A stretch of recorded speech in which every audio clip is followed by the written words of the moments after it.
Welcome everyone. In this session we are going to study the second application of Gauss law. We are going to use Gauss law to find the electric field at a point due to an infinite sheet which is uniformly charged. Here we have an infinite sheet which is uniformly charged. Let sigma be the charge density of the plate. We have to find electric field at a point P which is at a distance r from the plate.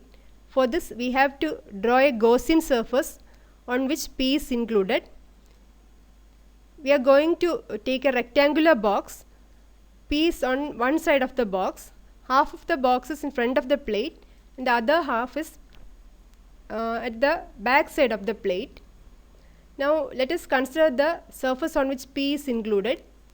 Electric flux E passes out through P. Area vector ds also passes out in the same direction.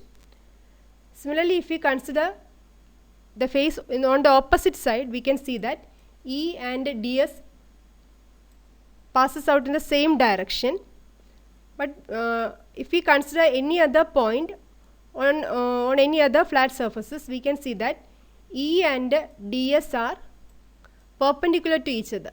So flux will be E ds cos 90 which is equal to 0. So electric flux comes out only through these two flat surfaces on the plate. So the total flux coming out is the sum of the flux coming through the two surface of area ds on both sides of the rectangular box. So phi is equal to E dot ds plus E dot ds,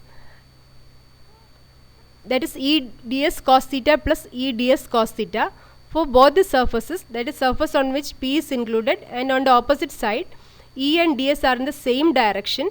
So we can write 0 instead of theta.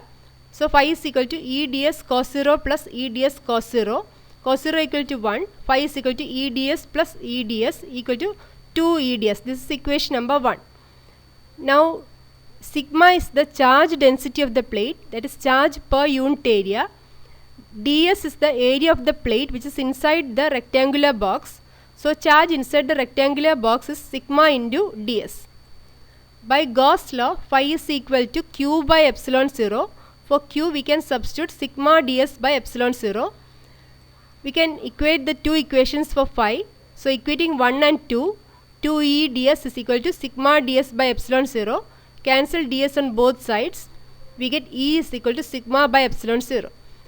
We can see that there is no r included in this equation. That is, for any distance from the plate, E is the same. We have taken the plate to be infinite, which means that compared to the distance r we are going to take, the size of the plate is very large.